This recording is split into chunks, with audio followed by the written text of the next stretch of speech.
Hi guys, I'm Wes Goldsmith with Aquatic Control, and today we're going to show you how we put in a bluegill spawning bed.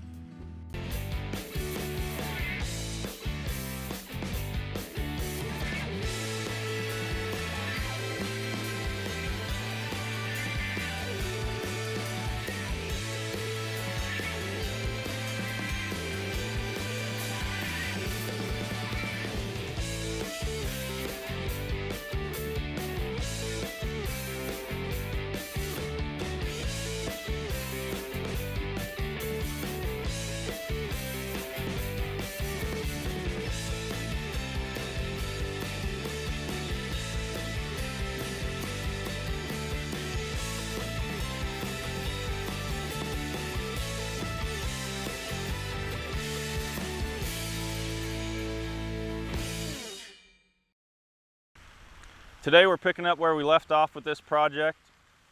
Last fall we renovated this pond. It's about 1 acre. So this spring we went ahead and did an initial stocking. You can check out a previous video where we answer some questions about that topic. We also have some mossback fish habitat around the shoreline, and we've already started them on a fish feeding program.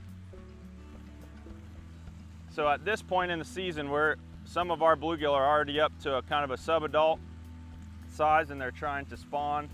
We've already noticed a few beds around the shoreline, and they really just don't have the habitat that they're looking for to do that real well. So today we're going to put in this bluegill spawning bed, and within a couple weeks or less we should see fish on it, and for years to come this will be the spot where you see all your bluegill spawning. Before we get into the benefits of this, we're going to talk about and show you some clips of how we go about doing something like this. So the first thing you're going to want to do is get some kind of a mat to put down. There's pond liners out there, that kind of thing. So you're going to want to put that down first. And the reason for that, a lot of ponds are going to have a lot of thick sediment, especially if it's already an established pond. So you want that liner there so all your gravel doesn't just sink down into that muck. So you're going to want to lay that out, try to get as many of the bubbles out and that kind of thing. And you can see where we have our stakes where we're planning on doing that. And then you're basically going to get your gravel in here. And so that's kind of where every pond's going to be a little different. Today we're using a dump trailer. You could have a dump truck come and dump it. So you'll have to figure that out, or we will figure that out if we would do it for you. And then you're just going to spread the gravel out. You got to do your best job to even all that out the best you can. It doesn't have to be perfect. The fish are going to make their little spawning beds no matter what. And that's really all there is to it. So why do we recommend this? There's several benefits in different scenarios. The biggest reason is it's simply going to increase your bluegill reproduction. The gravel allows them to clean the sediment off of there real well, and it's going to oxygenate their eggs a lot better than having to, make that spawning bed into some thick sediment where, that sediment plumes up and covers the eggs. So you're going to get a higher percent of those eggs actually hatch into small fry. But the bigger picture is you want to keep your forage base rolling. So when you introduce bass or whatever predator you have in your pond, bluegill is going to be the backbone of that forage base.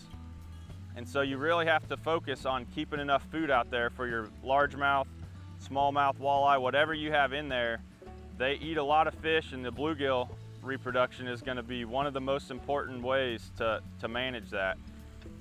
And so doing this spawning bed here is going to allow us to increase that, and if down the road we still think we need to add another one, we can always do that. This mat here is 15 by 20, so we're going 20 this way and 15 deep. You don't have to do it that way, whatever works out in your little area. Something to watch out for is the depth.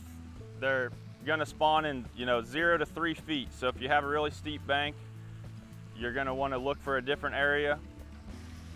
There are two scenarios that you may find yourself in where you want to strongly consider this as a management tool.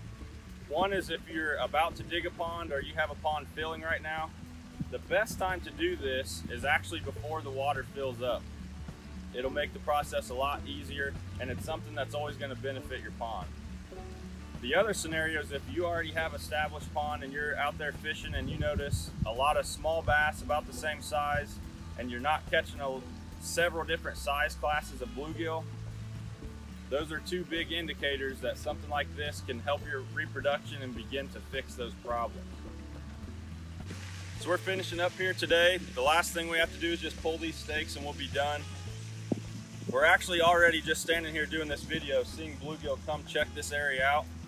Hopefully by next week we'll have some bluegill that are already trying to spawn.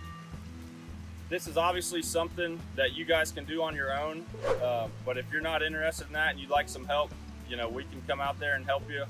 We can come out, check out the area and come up with a plan and put this sort of thing in for you guys. If you have any other topics that you'd like us to cover, we're always happy to, you know, make these informative videos for you guys. Just check out our page, leave a comment, and let us know any other, you know, ideas for these videos.